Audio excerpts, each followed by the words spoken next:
Bonjour Élie Carmon. Bonjour, comment ça va?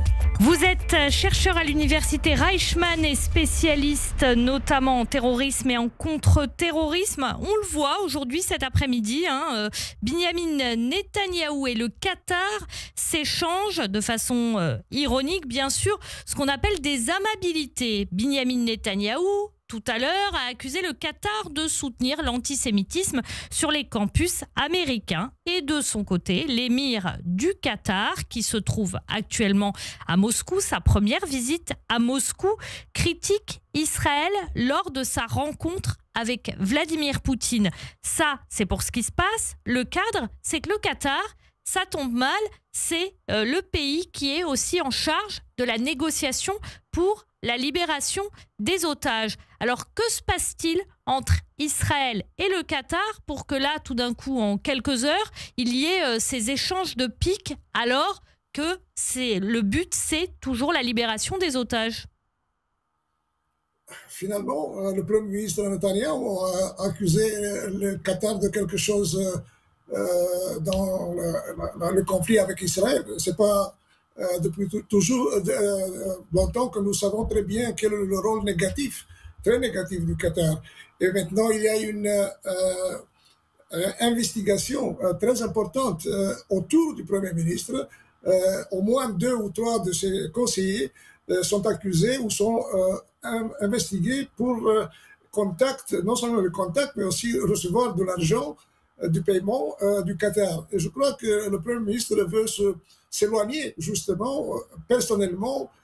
Jusqu'à maintenant, il a dit qu'il ne sait rien du tout de ce qui s'est passé. Il a même loué ces 2 ou 3 personnages, des patriotes, sionistes et ainsi de suite, mais peut-être il sent que l'enquête s'approche de sa personne, et c'est pour cela qu'il a publié cette interview qui d'ailleurs a été enregistrée aux États-Unis il y a une semaine ou 2. Donc, on a décidé de le transmettre maintenant pour des raisons aussi politiques, si vous voulez, trouver le temps juste pour éloigner le Premier ministre de l'enquête. Élie Carmon, vous soulignez le rôle nocif du Qatar.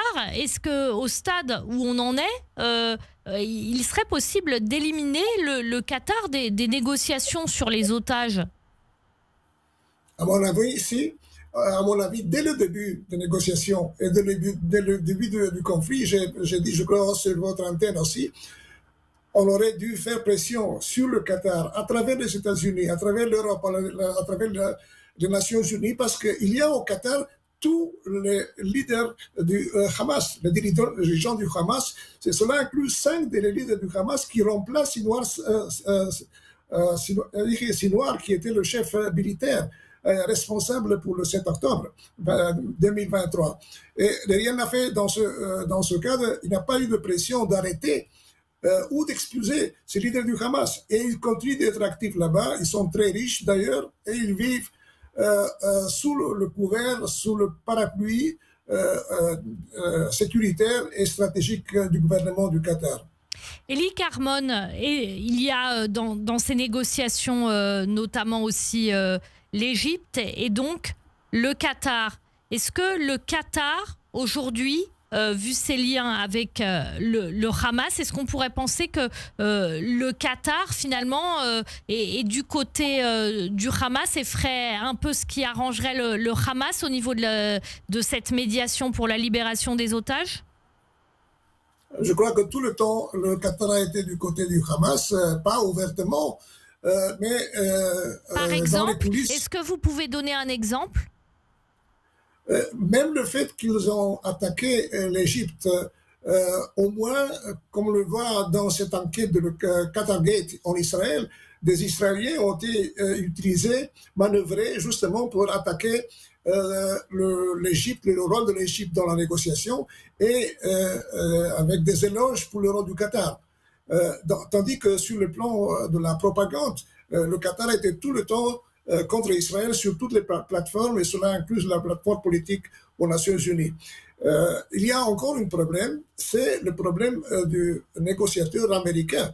Parce que, d'abord, comme je dis, il y a une grande base militaire américaine au Qatar. Il y a un accord stratégique entre les États-Unis et le Qatar, qui est considéré un allié majeur des États-Unis.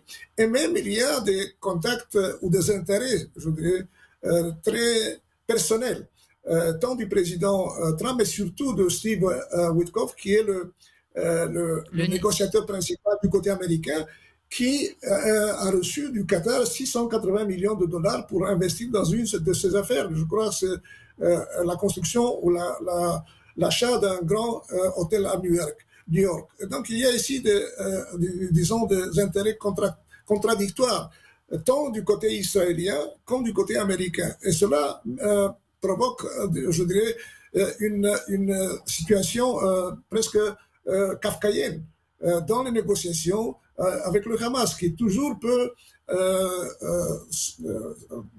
utiliser le Qatar et ses contacts avec les Américains, et même, je vois, avec les Israéliens, pour tenter de manœuvrer la négociation sur la libération des otages. Alors justement, parlons-en de cette négociation sur la libération des otages avec vous, Eli Carmon. Le Hamas, finalement, souffle le chaud et le froid. Là, aux dernières nouvelles, il pourrait donner sa réponse au dernier accord qui a été proposé. Le problème, c'est qu'on ne sait jamais quel est le dernier accord, parce qu'il y en a eu tellement. Il y a eu la médiation égyptienne, auparavant il y a eu un autre accord refusé, puis finalement on a dit que le Hamas allait l'accepter. Pourquoi est-ce que c'est si confus ? Écoutez, de nouveau, il y a le problème israélien, parce que le Premier ministre israélien et le gouvernement ont décidé à un certain moment de ne pas matérialiser l'accord qui était déjà acquis avec les Américains, avec les deux négociations il y a 2 ou 3 mois. Et on a arrêté les négociations pour la troisième phase, qui implique la fin de la guerre à Gaza et aussi disons, la décision sur le futur politique de Hamas à Gaza. Et c'est vrai que le Hamas semble avoir une position plus claire, c'est-à-dire ils disent s'il y a un cessez-le-feu permanent, les troupes israéliennes se retirent complètement, nous pourrons accepter la libération de tous les otages. Je ne suis pas sûr que c'est vrai tout ça, parce qu'ils disent en même temps qu'ils n'acceptent pas le désarmement de leur âme. Tandis que le plan égyptien qui a été proposé avec les Américains implique au dernier moment le démantèlement du pouvoir militaire du Hamas. Et donc, ce sera une négociation difficile, même si eux, ils acceptent les conditions israéliennes. Merci beaucoup, Eli Carmon. Bonne journée à vous. Bonne journée.